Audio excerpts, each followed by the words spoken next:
오늘의 주요 뉴스입니다. 검찰이 정의기억연대에 이어 서울 마포에 위치한 정의연 쉼터도 압수수색했습니다. 정의연과 그 전신인 정대협의 공시 누락액은 37억 원에 달하는 것으로 알려졌습니다. 미래통합당은 TF팀을 꾸리고 윤미향 더불어민주당 당선인에 대한 국정조사를 추진하고 있습니다. 정의당에서도 윤 당선인의 해명이 설득력을 갖기 어렵다며 비판했습니다. 경기 부천에서 돌잔치를 했던 30대 부부와 1살 배기 딸이 코로나 확진 판정을 받았습니다. 거짓말 학원 강사의 제자가 간 코인 노래방에서 감염된 택시기사가 당시 돌잔치에 가 학원 강사발 4차 감염으로 추정됩니다. 이태원 클럽 관련 확진자가 다녀가 최소 7명이 확진된 안양의 한 주점에 고등학교 교사 7명이 다녀간 화실이 확인됐습니다. 보건당국은 해당 학교 교직원 전원에 대한 진단검사를 검토하고 있습니다. 임종석 전 청와대 비서실장이 올해도 북미 간 비핵화 대화에 진전이 없으면 문 대통령이 이를 만들어 밀고 가려고 할 것이라고 말했습니다. 그러면서 지금 남북이 하려는 건 국제적 동의도 받고 막상 논의하면 미국도 부정하지 못하는 일이라고 설명했습니다. 트럼프 미국 대통령이 또라이, 얼간이라는 속어까지 써가며 중국을 비난했습니다. 중국이 코로나19에 대한 책임을 회피한다는 건데 폼페이오 미 국무장관은 중국 공산당을 악랄한 독재 정권이라고까지 지칭했습니다.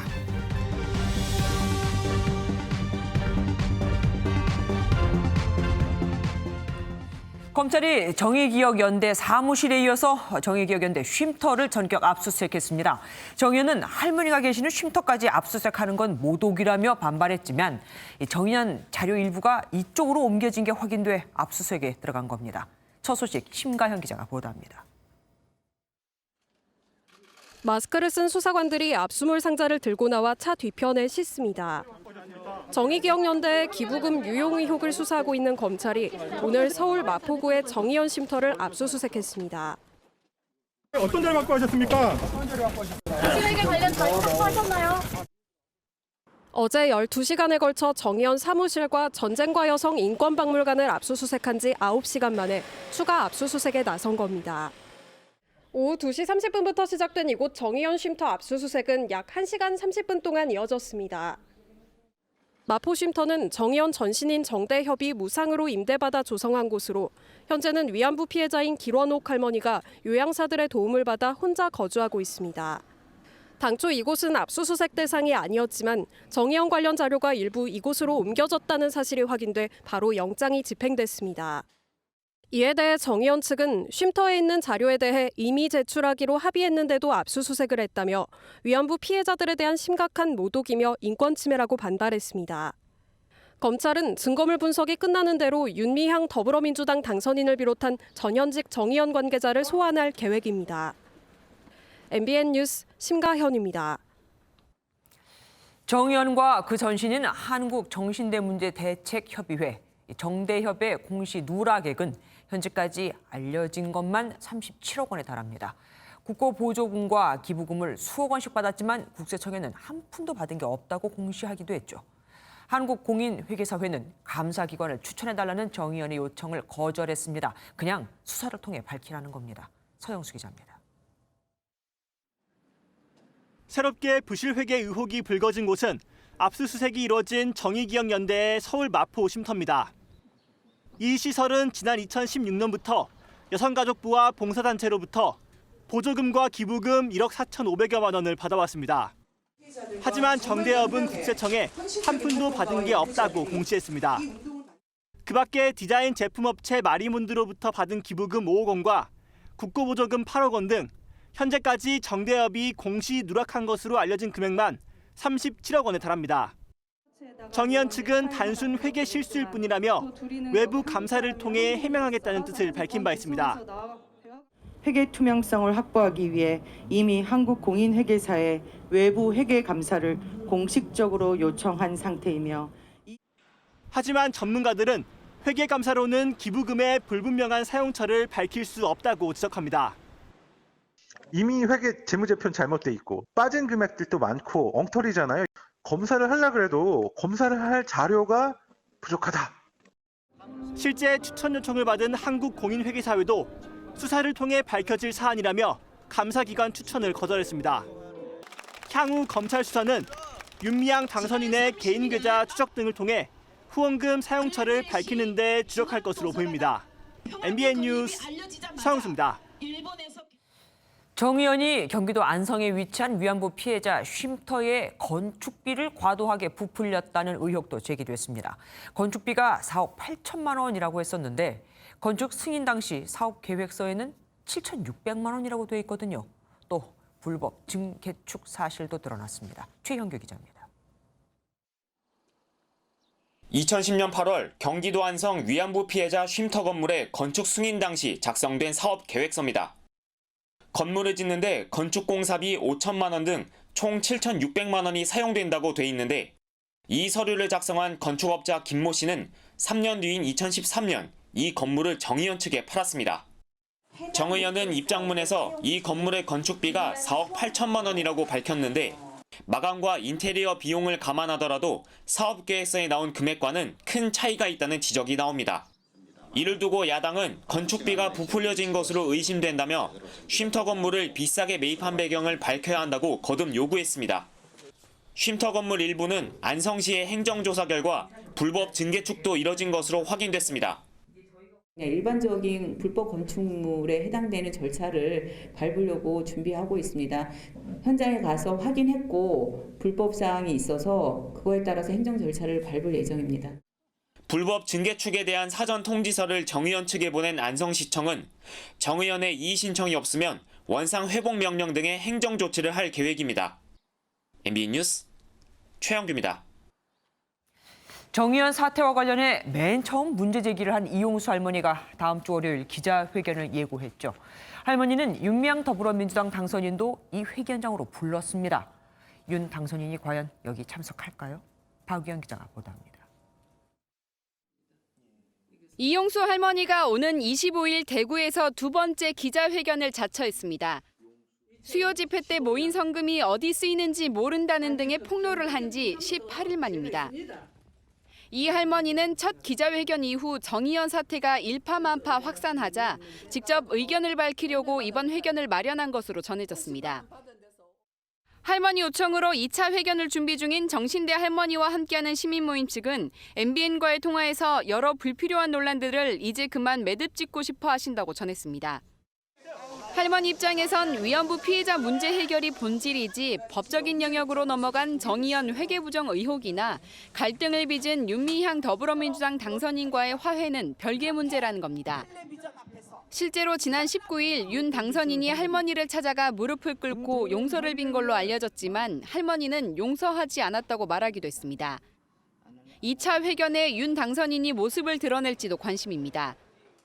할머니는 한 언론 인터뷰에서 윤 당선인을 회견장으로 부른 이유에 대해 배신자와 배신당한 사람이 같은 자리에 있어야 옳고 그름을 밝힐 수 있기 때문이라고 설명했습니다. 정치권과 사법 영역으로 번진 정 의원 사태가 오는 25일을 기점으로 분수령을 맞을 거란 전망도 나옵니다. MBN 뉴스 박영입니다. 미래통합당은 윤미향 더불어민주당 당선인에 대해 국정조사를 추진하고 있습니다. 과거 조국 사태 때 면죄부를 주었다가 당이 혼쭐난 경험이 있는 정의당은 윤 당선인의 해명을 못 믿겠다며 결자 해지를 압박했습니다. 서남빛 기자입니다. 미래통합당이 윤미향 더불어민주당 당선인을 둘러싼 의혹에 대해 국정조사 추진에 나섰습니다. 곽상도 의원을 위원장으로 내세워 관련 의혹을 파헤칠 TF까지 꾸렸습니다. 사태에도 이렇게 촉구를 한다든지 또 국정조사하는 것도 논의를 하고. 민주당은 야당의 국정조사 요구를 일축했습니다. 사실관계 파악이 먼저라는 입장입니다. 우선 사실관계를 먼저 확인을 하고 그리고 그 사실관계 이후에 당의 입장을 정하는 게 순서다. 하지만 민주당 내에선 당 차원의 진상조사와 신속한 조치를 요구하는 목소리도 있습니다. 이석현 의원은 SNS에 진영 논리에 갇혀 무건수행을 하다 보면 호미로 막을 일을 가래로 막게 된다고 밝혔습니다. 이재명 경기지사도 대의에 따른 선행이라도 법과 원칙은 지켜져야 한다고 말했습니다. 이런 가운데 정의당도 윤 당선인의 해명이 신뢰를 잃었다고 꼬집어 비판했습니다. 이미 의혹이 눈덩이처럼 커지고 본인의 해명이 신뢰를 잃은 상태에서 검증과 공천 책임을 갖고 있는 더불어민주당이 민주당은 정의연에 대한 외부 감사 결과 등이 나오기 전까진 윤 당선인에 대한 판단을 유보할 것으로 보입니다. MBN 뉴스 서남비입니다. 정의연과는 별개인 위안부 피해 할머니 지원시설 나눔의 집도 후원금 논란이 계속되고 있죠. 후원금으로 자산은 구입할 수 없는데도 6억 원어치 토지를 사고 중축 공사비로 5억 원을 쓰면서도 주무관청의 승인을 받지 않은 것으로 드러났습니다. 살아계신 할머니들께 쓰지 않고 할머니들이 돌아가신 뒤 이 후원금을 어떻게 쓸까 고민한 듯합니다. 김민수 기자가 보도합니다. 나눔의 집이 공개한 수입과 지출 내역입니다. 지난 1분기에는 8억 2천만 원이 들어와 7,600만 원을 써서 7억 4,400만 원이 남았습니다. 지난 2017년부터 3년간 수입은 78억 원인데 비해 지출은 39억 원으로 연간 13억 원꼴로 쌓아놨습니다. 대부분 후원금으로 구성된 수입을 그동안 절반도 안 쓴 셈입니다. 그나마 사용한 돈마저 후원자의 동의도 받지 않은 채 토지 매입이나 생활관 증축 자금으로 11억 원이 사용됐습니다. 내부 직원들은 후원금이 위안부 피해 할머니를 위해 쓰인 적이 없다고 주장했습니다. 나눔의 집이 토지를 매입하고 생활관을 증축하려는 목적도 요양원과 같은 수익 사업에 있다는 의혹이 나옵니다. 이에 대해 나눔의 집 측은 법규를 숙지하지 못해 빚어진 실수라고 해명하고 있습니다. 이와 관련 이재명 경기도지사는 자신의 SNS를 통해 나눔의 집이 후원금을 시설 공사나 토지 취득에 부적절하게 썼다고 지적했습니다. 경기도는 수사팀을 꾸려 나눔의 집이 그동안 후원금을 어떤 식으로 써왔는지 밝힐 계획입니다. MBN 뉴스 김민수입니다. 이렇게 후원금 부정 사용 의혹이 더 확산되면서 이곳에서 생활하고 있는 6명의 할머니들에게 그 피해가 돌아가고 있습니다. 후원금 취소와 환불 문의가 쏟아지고 자원봉사자도 뚝 끊어졌다고 합니다. 할머니들이 무슨 죄인가요? 윤규란 기자가 현장에 다녀왔습니다. 적막감이 감도는 나눔의 집입니다. 어수선한 분위기 속에 위안부 피해자 할머니들 6명이 안에서 생활하고 있습니다. 직원과 운영진의 갈등 사이에 평균 연령 95살의 할머니들을 걱정하는 목소리가 나옵니다. 이미 후원금 취소가 쏟아지고 주말을 앞두고 계속 이어지던 자원봉사자 문의도 뚝 끊겼다고 합니다. 한시 오픈돼가지고 봉사자들이 목욕시키고 식사 봉사 해주시고 그런 부분에서 너무 실망스럽잖아요. 그 사람들은 좀 많죠. 봉사자들 다 끊어지고. 내부 고발한 직원 7명은 여전히 거액의 후원금 대부분이 할머니들에게 쓰이지 않았다고 주장합니다. 후원금은 나눔의 집을 위해서 쓰고 할머니 관련된 돈은 할머니 영화부에서 생활지원금이 나오면 그 돈을 써야 된다는 게 그런 인식을 가지고 있는데요. 사실 그게 말이 안 되는 거죠. 운영진은 후원금 모두 할머니들을 위한 사업에만 썼다는 입장을 유지하고 있습니다. 그 할머니들이 이제 지출할 게 거의 없잖아요. 그러다 보니까 이제 왜 그 후원금이 작년에 25억이 거쳤는데 6,400만 원 지원을 했냐 그렇게 하는 거는 너무 단적인 예인 거예요. 운영진 측은 의혹을 바로잡아 곧 정상화하겠다고 했지만 경찰 수사 등 후원금 용처를 밝히는데 시간이 걸릴 것으로 전망되면서 고령 할머니들의 불편이 불가피할 것으로 보입니다. MBN 뉴스 윤기란입니다. 이번엔 코로나19 소식입니다. 경기도 부천에서는 돌잔치를 했던 30대 부부와 1살배기 딸까지 확진 판정을 받았습니다. 신분과 동선을 속여 무리를 빚었던 인천 학원 강사 확진자에게서 시작된 4차 감염으로 추정됩니다. 김영현 기자가 보도합니다. 지난 10일 부천의 한 뷔페 식당에서 돌잔치를 했던 30대 부부와 1살배기 딸이 코로나19에 확진됐습니다. 돌잔치를 촬영했던 프리랜서 사진사 40대 남성에게 감염된 것으로 추정됩니다. 이번에도 진원지는 이태원 클럽을 방문한 뒤 신분과 동선을 속였던 학원 강사로 보입니다. 강사의 수강생이간 인천의 코인 노래방에서 택시기사가 감염됐고 이 택시기사가 뷔페에서 4차 감염을 일으킨 셈입니다. 택시기사분이 이제 감염된 경로를 봤을 때 4차 감염이라고 추정을 하시는 것 같고요. 아직 역학조사 중이라서 정확 감염 경로까지는 추정 중이고요. 택시기사는 지난 9일과 17일에도 같은 뷔페에서 일한 것으로 확인됐습니다. 방역당국은 돌잔치에 참석했던 67명에 대해 검찰 검사를 진행하고 있습니다. MBN 뉴스 김영현입니다. 갑자기 노래방을 매개로 한 확진이 속출하자 인천시가 시내 모든 노래방에 집합 금지 명령을 내렸습니다. 미성년자는 아예 들어갈 수도 없습니다. 정부도 전국 노래방으로 이 조치를 확대할 계획입니다. 노승환 기자가 보도합니다. 인천 학원 강사발 코로나19 감염이 노래방만 일주일 새 14명으로 늘었습니다. 방역당국은 다음 달 3일까지 인천 시내 모든 코인 노래방에 대해 집합금지 명령을 내렸습니다. 미성년자는 노래 연습장에 들어갈 수 없고 코인 노래방은 완전히 폐쇄됩니다. 노래를 부르거나 대화를 통해서 비말이 많이 생성된다는 것을 파악을 하였고 전파의 위험이 매우 높은 것으로 평가하였습니다. 인천 관내 노래 연습장은 2,300여 개, 코인 노래방은 100개 남짓입니다. 문제는 학생들의 동선이 확인된 장소 대부분이 보시는 것처럼 유동인구가 많은 상가 밀집 건물이란 점입니다. 확진 판정을 받은 고3 학생이 다녀간 영어학원과 PC방은 각각 7층과 9층에 있습니다. 문제가 된 코인 노래방 역시 각종 상가가 빼곡히 입주한 건물에 2층에 있습니다. 이 때문에 확진자와 동선이 겹친 시민 수천 명이 이틀째 선별진료소에서 긴 줄을 섰습니다. MBN 뉴스 노승환입니다. 서울 삼성 서울병원 간호사들의 감염은 첫 확진자가 아니라 추가로 확진받은 간호사 3명 중 1명으로 추정됩니다. 강남역에서 6명 모임을 가졌던 바로 그 간호사인데 그날 모인 사람 중 절반이 확진자가 됐죠. 김현 기자가 보도합니다. 삼성 서울병원과 관련해 병원 외부에서 확진자가 1명 더 나왔습니다. 경기도 안양에 거주하는 30대 남성인데 지난 19일 확진 판정을 받은 간호사의 지인입니다. 확진 판정을 받은 간호사를 포함한 일행 6명은 지난 9일 강남역 일대 주점 2곳과 노래방을 방문했는데 6명 중 3명이 확진 판정을 받았습니다. 어제 다 하고 왔습니다. 이 건물 자체가 되게 처음이야. 방역당국은 이 간호사가 병원 안으로 바이러스를 옮긴 것으로 보고 있습니다. 그 부분을 좀 의심을 하고 있는 상황입니다. 그래서 조사의 대상 일자를 좀 많이 늘렸습니다. 그러니까 5월 7일부터 접촉자나 이런 부분들을 넓게 보고 지금 조사를 하고 있다. 이에 따라 검사 대상은 1,400여 명으로 늘었습니다. 800여 명은 음성 판정을 받았습니다. 방역당국은 환자와 의료진 등 밀접 접촉자에 대해서 재검사를 실시하고 퇴원 환자도 다시 검사할 계획입니다. MBN 뉴스 김현입니다.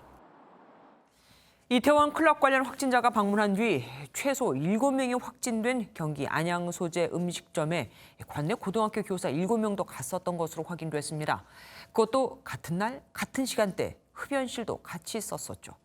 다행히 1차 검사에서 음성이 나왔지만 학교는 비상이 걸렸습니다. 이현재 기자입니다.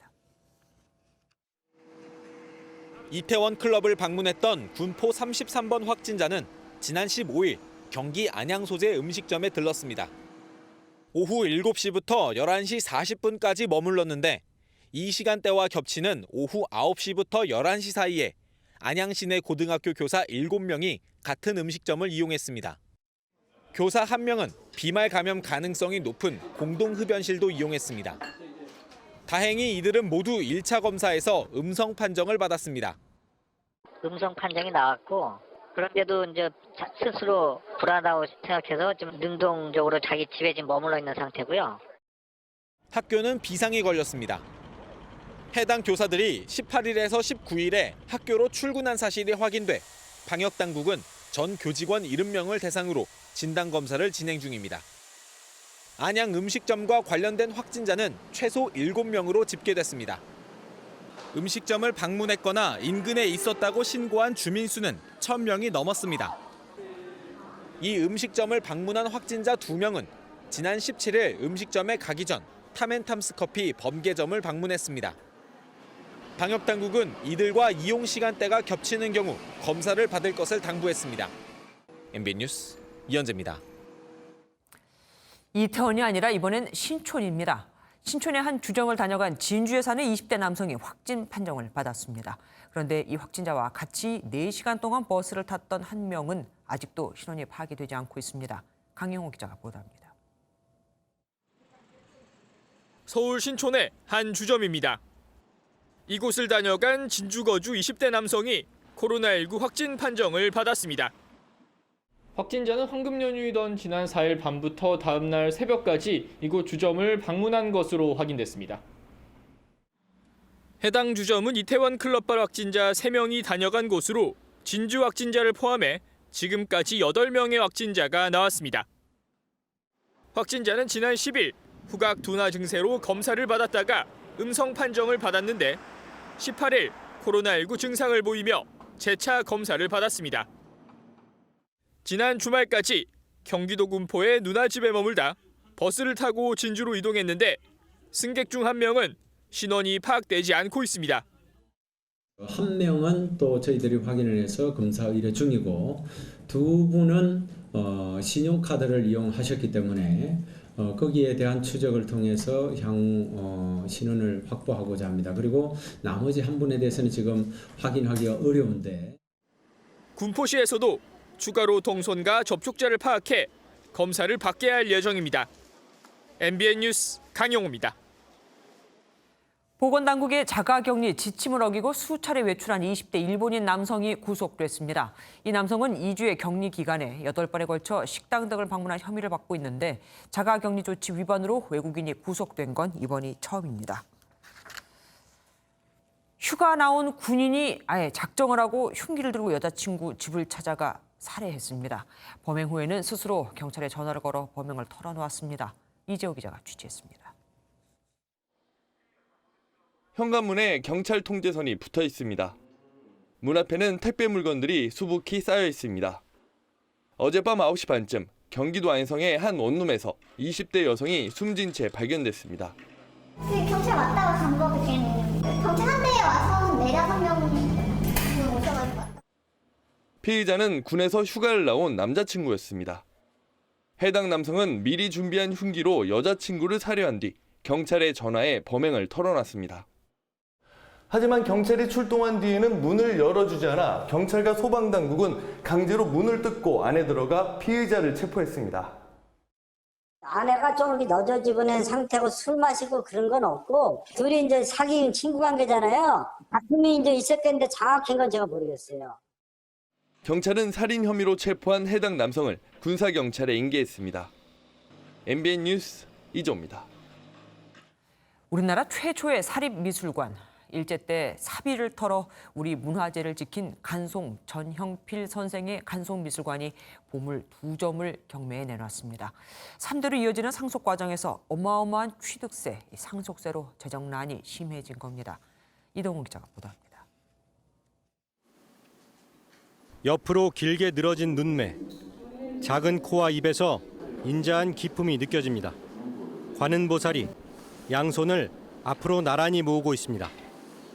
높이 37.6cm의 금동열의 입상과 18.8cm의 금동보살 입상은 각각 보물 제284호와 제285호로 간송미술관이 소장해왔습니다. 간송미술관은 사업가인 간송 전현필 선생이 1938년 보화각이라는 이름으로 세운 우리나라 최초의 사립미술관입니다. 일제강점기에 간송이 전 재산을 쓰면서까지 해외로 빠져나가는 우리나라 문화재를 확보했던 것은 유명한 일합니다. 간송미술관의 5천여 점 소장품 중에는 10여 점이 넘는 국보와 30점 이상의 보물이 있습니다. 이 가운데 보물 2점이 경매 시장에 나온 겁니다. 간송미술관이 미술 경매에 작품을 내놓은 것은 82년 만에 처음으로 간송과 그의 아들, 손자에 이르는 상속 과정에서 막대한 취득, 상속세 때문에 겪는 재정난 때문으로 알려졌습니다. 전 재산을 사용하시면서 우리 문화재를 지켜온 그 간송 전형필 그리고 그 후손들의 어떤 뜻과 정신을 조금 다시 한번 저희가 되새겨보는 그런 계기가 됐으면 좋겠고요. 국가지정 문화재인 보물은 국외에 반출하지 않는 한 사고 파는 것이 가능합니다. 경매 시작가 15억 원부터 시작하는 보물 2점은 오는 27일 경매를 통해 새 주인을 만나게 됩니다. MBN 뉴스 이동훈입니다. 정경심 동양대 교수의 재판에 나온 증인들은 딸 조민 씨가 했다는 호텔 인턴십 그 자체가 없었고 조민 씨를 호텔에서 본 적도 없다고 말했습니다. 정 교수 측은 본인 컴퓨터에서 발견된 동양대 총장 직인 파일에 대해서는 본인도 모르는 사이에 자동 백업된 것 같다고 해명했습니다. 박자원 기자입니다. 조국 전 법무부 장관의 딸 조민 씨가 인턴을 했다고 알려진 부산의 한 호텔 직원들은 호텔에 인턴십 자체가 없고 조민을 본 적도 없다라고 증언했습니다. 증인으로 나온 호텔이사 A씨는 방학 때 고교생이 실습한 것은 실업계 학생 1명뿐이었다라며 조민이 의전원 입시에 제출한 수료증을 본 적 없다라고 밝혔습니다. 또 다른 직원 B씨도 호텔 설립 이후 서울에서 부산에 내려와 인턴을 한 고등학생을 전혀 본 적 없다라고 증언했습니다. 이에 대해 정 교수 측은 조민 실습 수료증에 찍힌 대표자 직인은 작고환 전 회장이 직접 찍었다고 봐야 한다라고 지적했습니다. 앞서 재판부는 정 교수 측에게 충분히 소명되지 않았던 표창장 직인 파일에 대해 의견 표명을 요구했지만 정 교수 측은 2014년 동양대 사무실 PC를 백업하거나 복사하는 과정에서 파일이 자택에 있는 PC로 옮겨간 것 같다라고 해명했습니다. 그러면서 직인 파일 진위에 대해선 추후 전문가가 입증해 나갈 것이라고 설명했습니다. 한편 서울대 의전원 교수 신모 씨는 조 씨가 1단계 전형을 통과한 게 꼭 서류 심사 때문은 아니라며 검찰 조사 때 진술을 번복했습니다. MBN 뉴스 박자한입니다. 요즘 정치권에서는 한명숙 전 국무총리의 이름이 계속 오르내리고 있죠. 여당은 연일 한 전 총리의 불법 정치자금 수수 사건의 재조사를 촉구했고 야권은 시계를 거꾸로 돌리는 거냐며 맹비난했습니다. 먼저 김순철 기자가 보도합니다. 더불어민주당은 한명숙 전 국무총리의 불법 정치자금 수수 사건에 의심의 여지가 있다고 거듭 주장했습니다. 이 사건의 출발에 정치적 의도는 없었는지도 보게 하나 주목하게 되는 거고요. 돈을 건넸다던 건설업자가 검찰의 회유로 거짓 증언했다는 내용의 비망록을 다시 들여다보자는 겁니다. 사실이라면 이게 조직적인 건지 문화적인 어떤 관행 때문인지 아니면 개인적인 일탈행인지 이런 것들을 정리를 해줘야 우리 검찰에 대한 신뢰를 다시 회복할 수 있다. 박주민 의원은 이 사안이 고위공직자 범죄수사처 수사 범위에 해당한다며 검찰을 우회 압박하기도 했지만 반대 목소리도 있습니다. 한 중진 의원은 MBN과의 통화에서 대법원 판결까지 나온 만큼 사법체계의 근간을 흔들어서는 안 된다고 밝혔고 초선 의원도 정치적으로 사법부의 판단을 평가하는 건 옳지 않다고 말했습니다.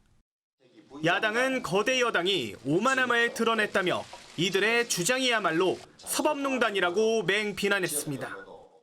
대한민국의 시계를 거꾸로 돌리라고 만들어준 177석이 아니라 대한민국을 미래로 나아가게 하라고 만들어준 177석입니다.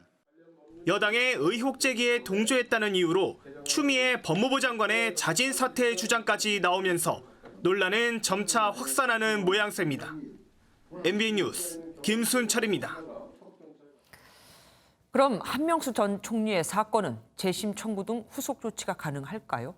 법조계에서는 새로운 증거 등이 나오지 않는 한 재심 가능성은 낮다고 보고 있습니다. 그래서 한 전 총리의 사면을 위한 포석이다. 윤미향 당선자 의혹에 물타기를 하려는 것이다라는 시선도 있습니다. 이성식 기자입니다. 지난 2015년 대법원 전원합의체 심리 끝에 유죄가 확정됐지만 한명숙 전 총리는 반발했습니다. 법원의 판결을 따르지만 유감스럽게도 인정할 수는 없습니다.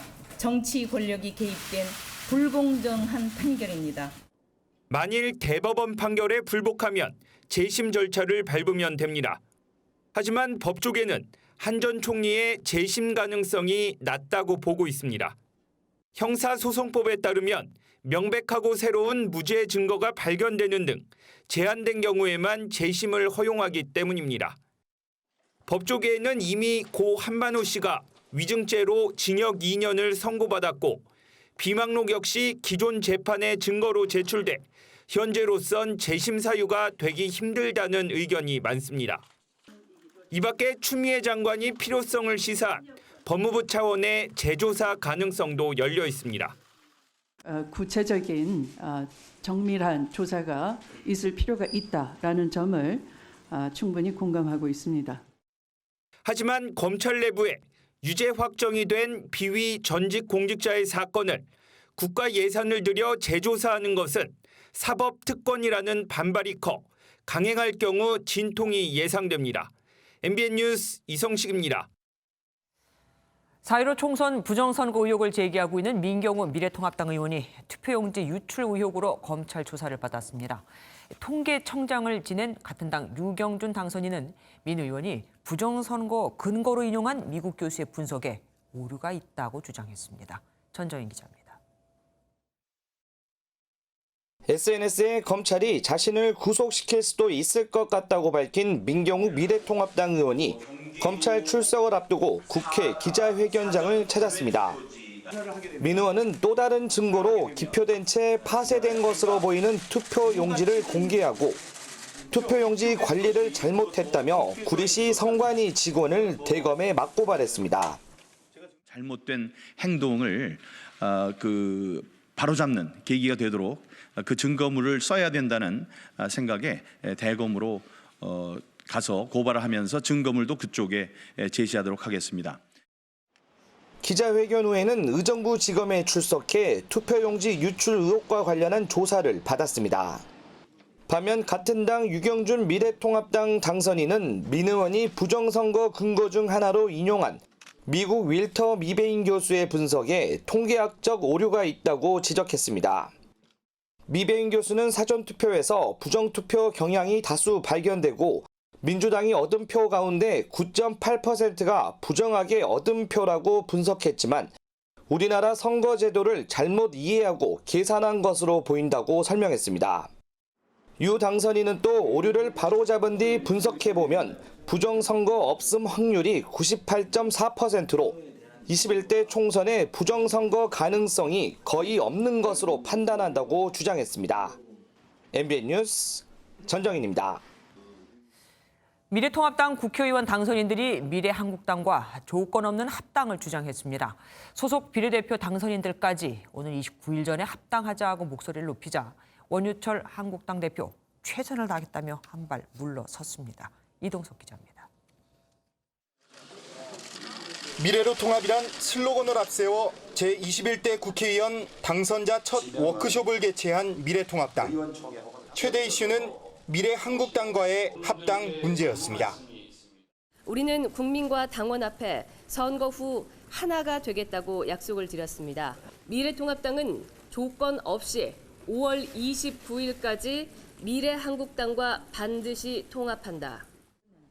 미래한국당 비례대표 당선인들 역시 조찬 회동을 하는 등 조속한 합당을 강조했고 사무처 당직자들은 대표 임기 연장을 위한 전당대회 개최를 반대하며 당무 거부 선언에 나섰습니다.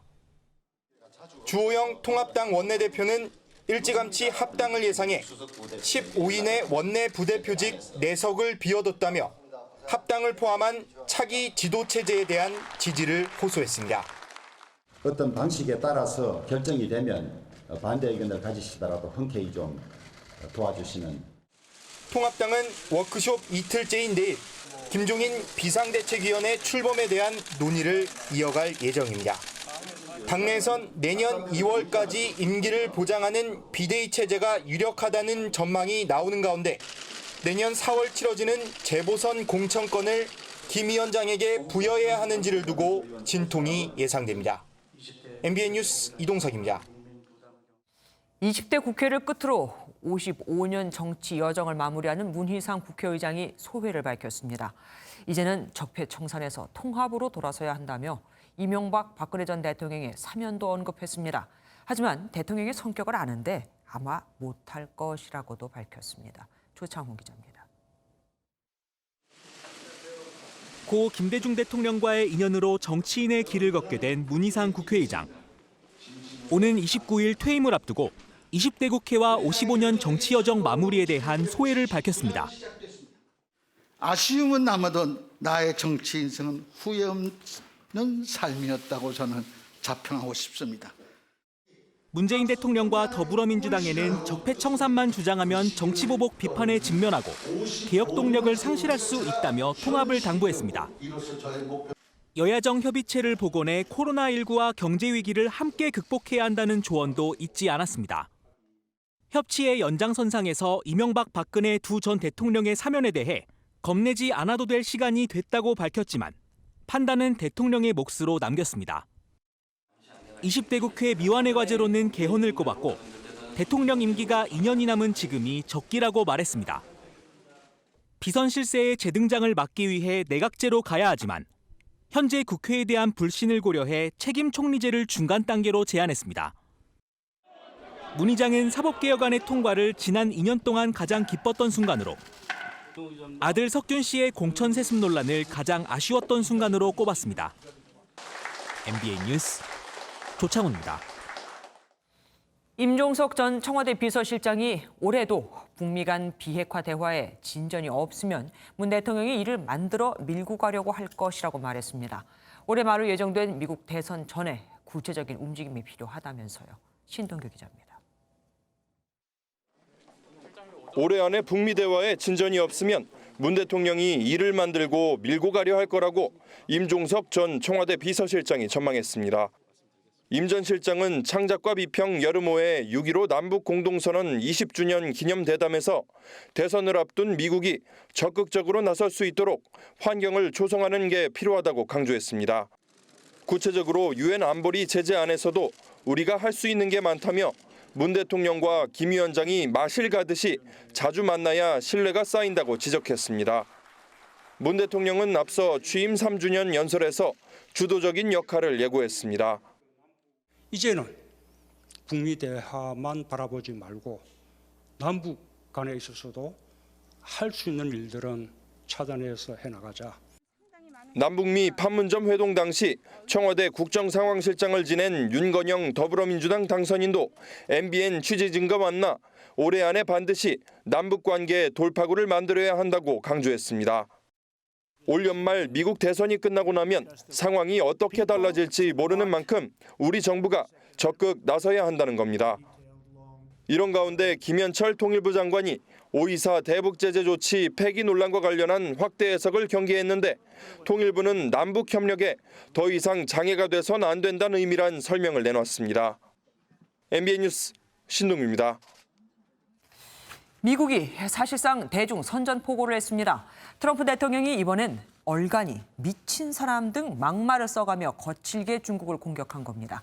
폼페이오 미 국무장관도 중국 공산당을 악랄한 독재 정권이라고 칭하며 거의 금기시되어 왔던 시진핑 주석도 비판했습니다. 김희경 기자입니다. 트럼프 미국 대통령이 중국을 향한 비난 수위를 더욱 높였습니다. 중국의 어떤 미친 사람이 수십만 명을 죽인 바이러스에 대해 중국을 제외한 모든 이를 비난하는 성명을 발표했다며 제발 이 얼간이에게 대규모 살상을 저지른 것은 다름 아닌 중국의 무능이라는 걸 설명 좀 해주라고 썼습니다. 중국 전국인민정치협상회의 대변인이 일부 미국 정치인이 코로나19가 중국에서 왔다며 책임을 전가하려고 하지만 실패할 것이라고 경고한 데 따른 말폭탄으로 추정됩니다. 폼페이오 미 국무장관은 한 발 더 나아가 중국 공산당을 겨냥했습니다. Facts. China's been ruled by a brutal authoritarian regime, a communist regime since 1949. 폼페이오 장관은 시진핑 주석이 공언한 2년간 20억 달러 원조도 쥐꼬리만 한 수준이라고 꼬집었습니다. 미국 의회도 대중국 맹공에 동참하는 모습입니다. 트럼프 대통령의 트윗 직후 상원은 미국 감사와 규제 기준을 따르지 않는 기업의 뉴욕 증권거래소 상장을 금지할 수 있는 법안을 여야 만장일치로 통과시켰습니다. 모든 외국 기업에 적용되긴 하지만 사실상 중국 기업을 겨냥한 것으로 해석됩니다. 특히 폼페이오 장관이 차잉원 대만 총통의 집권 2기 출범을 축하한 데 이어 미 국무부가 대만으로의 신형 어뢰 판매를 승인함으로써 중국의 영린마저 건드렸습니다. 미국이 다방면에 걸쳐 중국의 선전포고 수준의 공격을 펼침에 따라 미중 간 전면전 우려가 갈수록 커지고 있습니다. MBN 뉴스 김희경입니다. 코로나19로 42년 만에 연기된 중국 최대의 정치 행사 양회가 시작됐습니다. 포스트 코로나 중국은 빚을 내서라도 대규모 경기 부양책을 쓸 것으로 보입니다. 신재호 기자가 보도합니다. 시진핑 주석 등 정치국 상무위원 일부를 제외한 모두가 마스크를 쓰고 코로나19 희생자를 위한 묵념으로 시작된 양회. 1분기 성장률이 마이너스 6.8%로 사상 최저치를 기록한 만큼 양회의 초점도 포스트 코로나 시대의 경제 운용 방향에 맞춰질 전망입니다. 중국 정부가 올해 경제 성장률 목표치를 당초 6%에서 3% 안팎으로 하향 조정할 것이란 전망과 함께 이번엔 아예 목표치를 제시하지 않을 것이란 예측도 나옵니다. 경제 위기 대응을 위한 대규모 경기 부양책 발표는 거의 확실합니다. 另外，新冠疫情的发生给脱贫攻坚提出了新的问题、新的挑战。 초기 방역 실패에 대한 비판 여론을 잠재우기 위해 코로나19 종식 선언이 나올 수 있다는 예측도 나옵니다. 하지만 전 세계가 여전히 바이러스로 고통을 받고 있는 만큼 자화자찬식 성과 자랑에만 그칠 가능성이 높습니다. 在抗击疫情的关键时刻，政协委员靠得住、站得出、顶得上。 코로나19 여파로 이번 양회는 기관과 참여인원 축소 속에 대부분의 기자회견도 화상으로 이뤄질 예정입니다. MBN 뉴스 신재우입니다.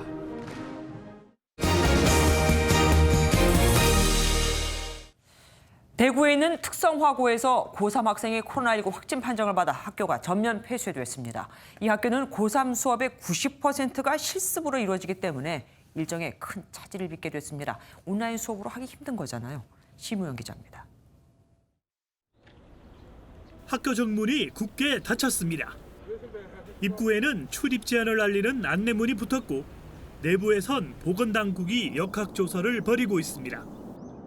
이 학교 고3 남학생 한 명이 지난 19일 기숙사 입소를 앞두고 받은 코로나19 검사에서 확진됐습니다.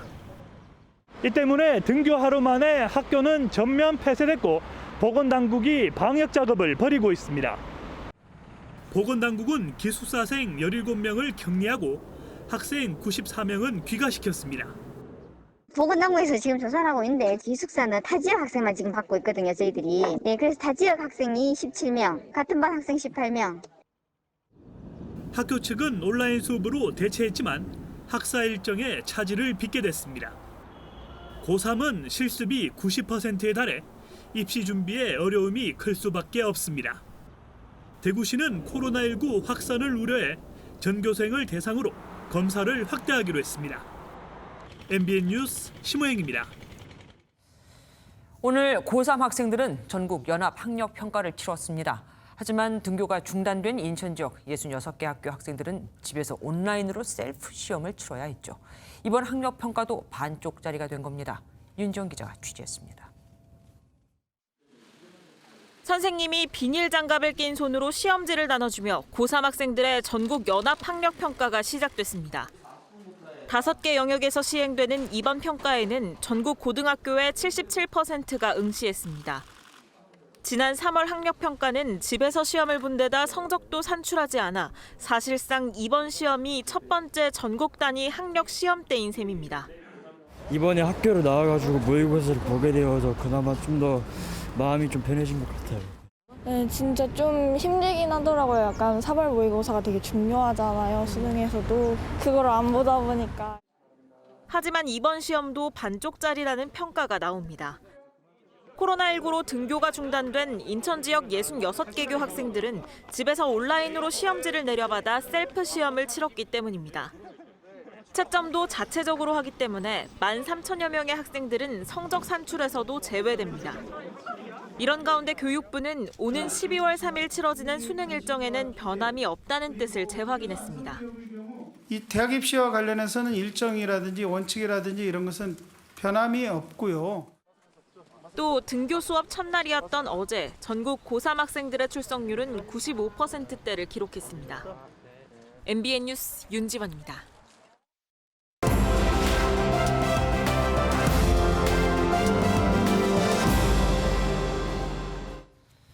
빅뉴스 시간입니다. 오늘은 복지부 출입하는 이수아 기자와 함께하겠습니다. 어서 오십시오.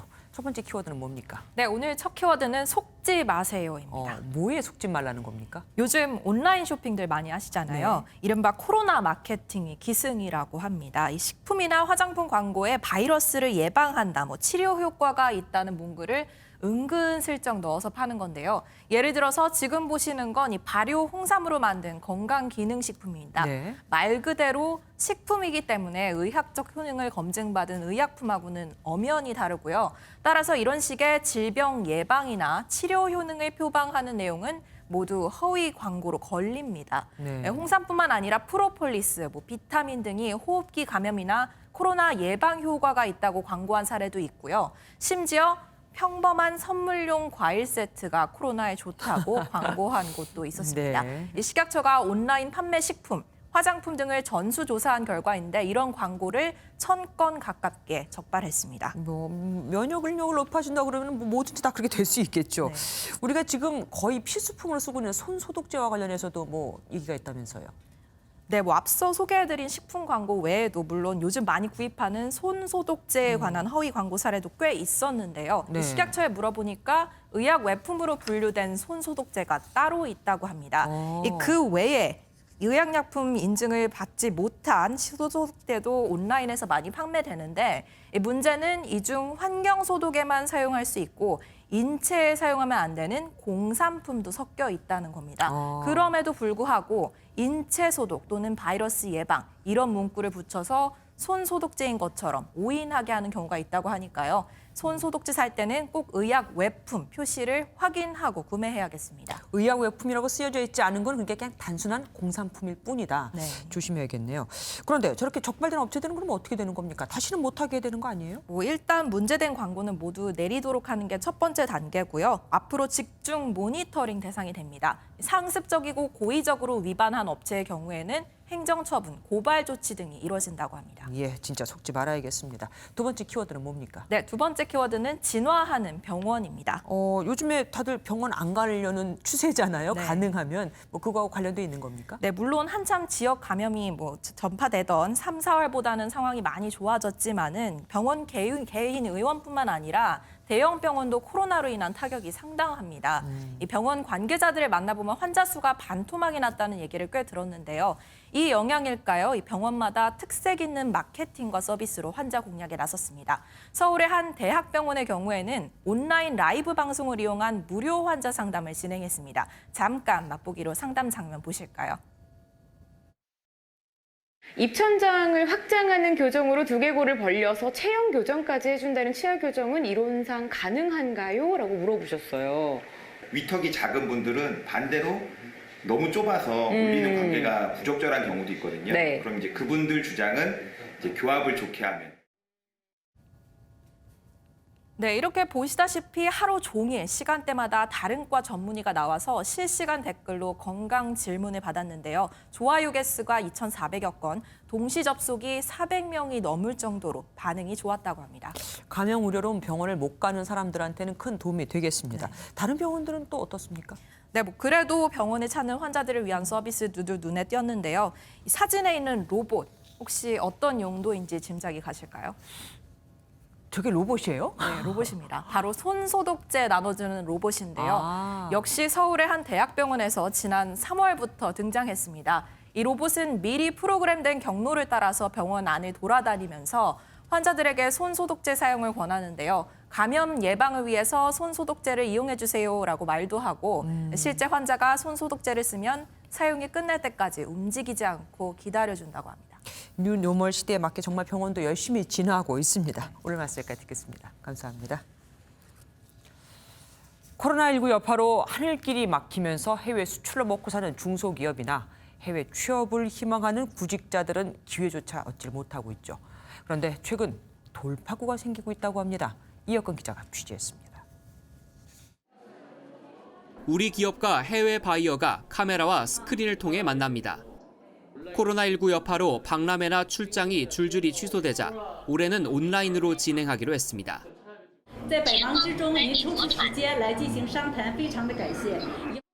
직접 볼 수 없는 한계 속에서도 중국과 일본 등 41개 기업이 몰려 큰 관심을 가졌습니다.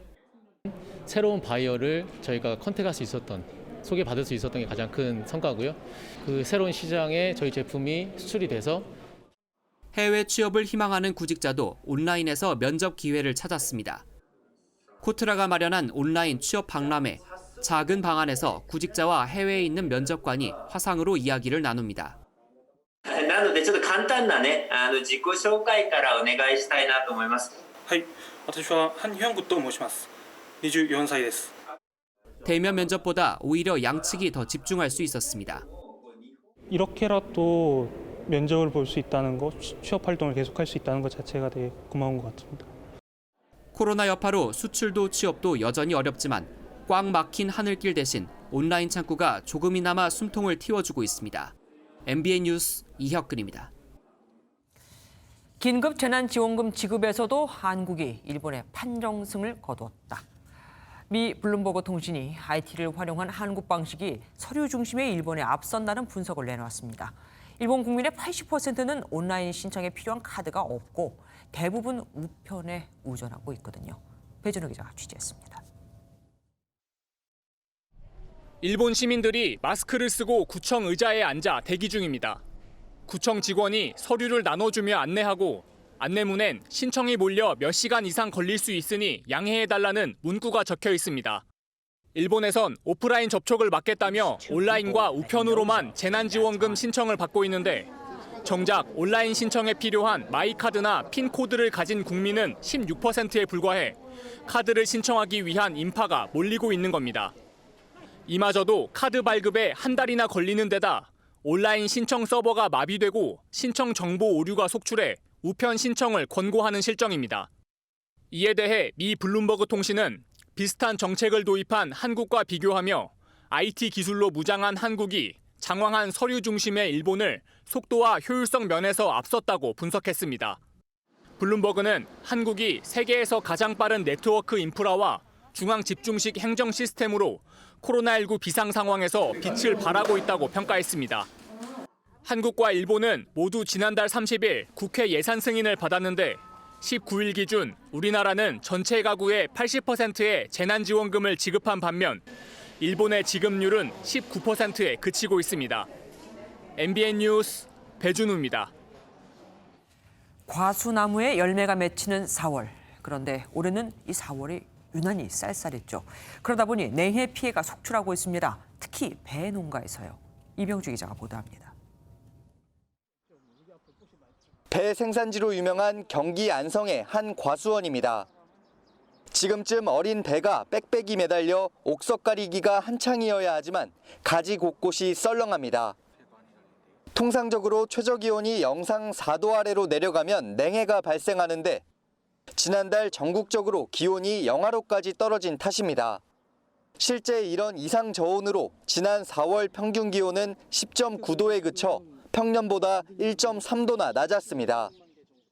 주변에 농사 선배님들 말씀에 50년 농사에 처음 겪어보는 그런 재해라고 이렇게 말씀을 하십니다.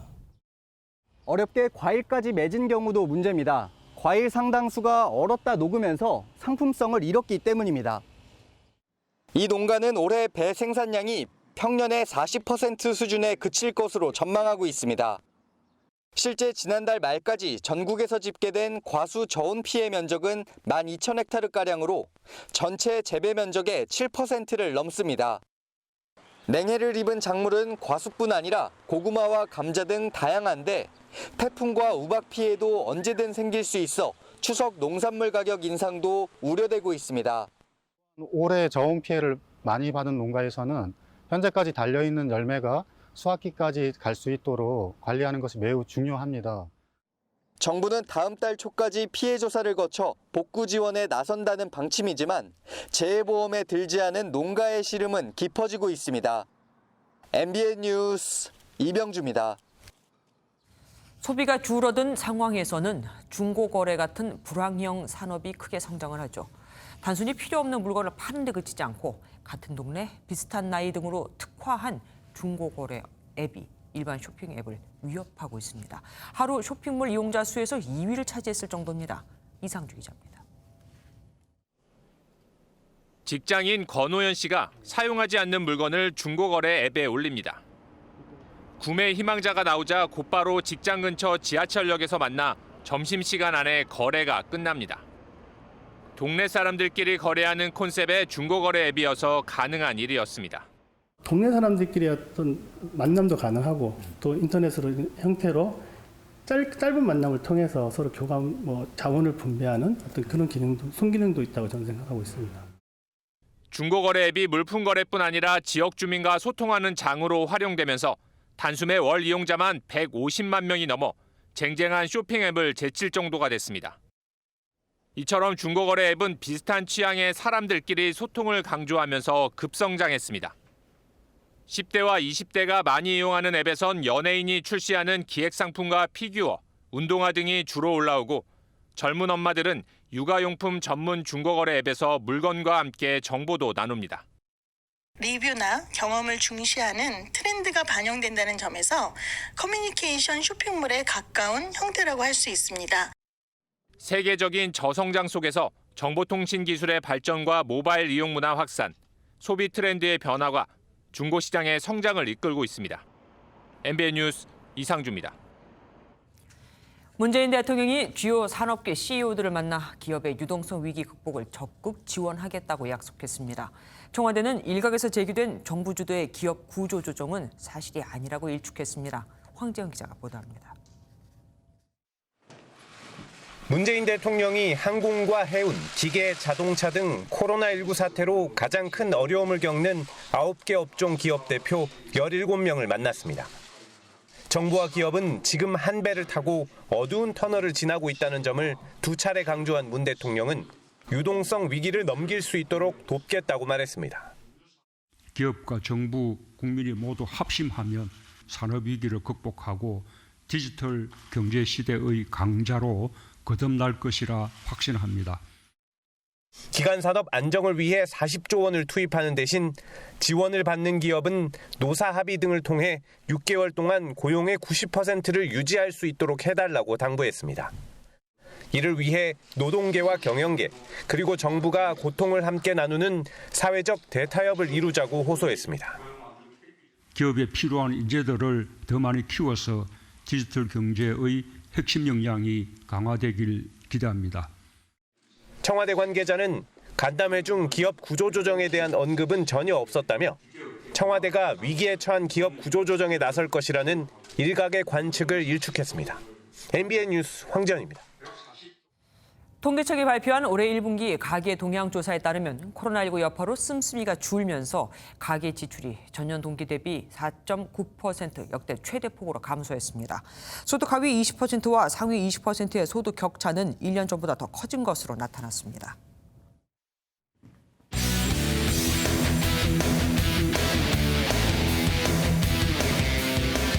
스포츠 뉴스입니다. 기초군사훈련을 마친 손흥민 선수가 영국으로 돌아가자마자 소속팀에 복귀해 맹훈련하고 있습니다. 그런데 토트넘이 아닌 코리아가 적힌 양말을 신고 훈련에 화제가 됐습니다. 구경호 기자입니다. 막 훈련을 재개한 토트넘 훈련장에서 가장 빛나는 선수는 단연 손흥민입니다. 토트넘 구단은 SNS에 손흥민의 훈련 사진을 집중적으로 게재하고 있는데 손가락으로 V를 그리며 활짝 웃는 모습은 물론 양말에 토트넘이 아닌 코리아라 적힌 사진도 공개했습니다. 국내에서 3주간 기초 군사훈련을 받고 돌아간 직후라 팬들의 반응이 뜨겁습니다. 몸을 잘 만들고 있는 중입니다. 또 대한민국 축구 팬분들이 좋아하고 열광할 수 있는 그런 골들을 더 많이 넣으려고 노력을 하겠습니다. 나흘 전 영국 현지에 도착한 손흥민은 코로나19 음성 판정을 받아 자가격리 없이 곧바로 팀 훈련에 참가해 6월 중순 재개가 목표인 프리미어리그에 뛰겠다는 계획입니다. 영국 정부 지침에 따라 현재 소규모로 훈련 중인데 조만간 몸싸움 등 밀접 접촉이 가능한 훈련도 가능할 전망입니다. And guided at least athletes back into training safely. And that in turn will pave the way for the return of live sports behind closed doors. 이 와중에 손흥민과 축구 게임을 즐기는 동료인 세르주 오리에는 사회적 거리두기 지침을 3번째로 어겨 구단 자체 조사를 받고 있습니다. MBN 뉴스 구경호입니다. 이번 봄 프로농구 FA 시장에서 가장 큰 대어가 이대성, 장재석 선수였죠. 두 선수는 한 팀에서 뛰는 게 소원이라고 할 정도로 절친인데 운명의 장난인지 팀을 맞바꾼 셈이 됐습니다. 전남주 기자가 두 선수를 만났습니다. 챔피언 결정전 MVP 출신의 이대성. 지난 시즌 수비 베스트 5에 선정된 장재석. 너무 커버린 두 선수는 한 팀에서 뛸 운명이 못 됐습니다. 이대성은 이번 FA 가운데 최고액을 받고 장재석이 뛰던 오리온스로 갔고 장재석은 5억 2천만 원을 받고 이대성의 친정팀 현대모비스로 향했습니다. 중앙대학교 졸업 후 8년 만에 재회를 꿈꿨던 절친이 유니폼을 맞바꿔 입은 셈이 된 겁니다. 높은 금액을 제시한 팀에 무조건 가려고 그랬어요. 제가 더 가치 있는 선수가 될 수 있는 게 무엇인가 고민을 많이 하다가 유재권을 이렇게 배워보면 조금 더 가치 있는 선수가 되지 않을까. 앞으로 다가올 10년 내 농구 인생 터닝 포인트인데 이번을 계기로 더 성숙해지고 또 인간적으로 더 많이 배우고 어차피 한 팀이 될 수 없다면 팀을 바꾸는 게 서로에겐 최상일지도 모릅니다. 오리온스에서 내가 잘 맞을 것 같냐 이런 것도 물어보고 저도 뭐 현대모비스라는 팀을 선택해서 서로 그 팀에 대한 얘기를 좀 해줬던 것 같아요. 운명의 장난처럼 유니폼을 바꿔 입은 친구. 함께하지는 못하지만 챔피언이라는 최고의 무대에서 만날 것을 약속했습니다. MBN 뉴스 전남주입니다. 요즘 공기도 좋고 하늘도 파래서 날씨가 참 좋다는 생각 드시죠? 내일도 낮 동안 햇볕이 기온을 끌어올려 따뜻하겠습니다. 서울의 한낮 기온 25도, 광주 24도까지 오르겠는데요. 반면 동해안 지방은 내일도 20도 아래에 머물며 상대적으로 선선하겠습니다. 이번 5월 한 달 동안 이틀에 한 번꼴로 비가 내리면서 봄 가뭄이 나타난 지역은 없었던 것으로 나타났습니다. 내일 밤에도 수도권과 영서 지역을 따라서는 비 예보가 나와 있는데요. 양은 5에서 10mm 안팎으로 적겠지만 돌풍이 불고 천둥 번개가 치며 요란할 것으로 보입니다. 밤사이 수도권과 강원 영서 지역을 따라서는 약하게 빗방울이 떨어질 수도 있겠습니다. 내일 중부지방의 대개질 보통에서 좋음 수준을 유지하겠고 서울의 아침 최저 기온은 15도를 가리키겠습니다. 남부지방 대구 아침에는 12도, 한낮에는 24도까지 오르겠고요. 일교차는 10도 이상으로 크게 벌어지겠습니다. 동해안 지역은 내일도 동풍의 영향을 받으며 상대적으로 기온이 낮을 것으로 보입니다. 일요일에도 수도권과 영서, 충청과 전북을 따라 비 예보가 나와 있습니다. 날씨였습니다. MBN 선정한 이한장의 사진입니다. 태국의 한 백화점에 설치된 엘리베이터 안에 특이하게 발판이 있죠. 사람들이 코로나19 감염 걱정에 버튼 만지길 꺼려하니까 손이 아닌 발로 층을 누르게 한 겁니다. 코로나 사태 초반만 해도 이쑤시개로 버튼을 누르곤 했었는데 이젠 아예 엘리베이터가 바뀌고 있습니다. MBN 종합뉴스 여기서 마치겠습니다. 함께해 주신 여러분 고맙습니다.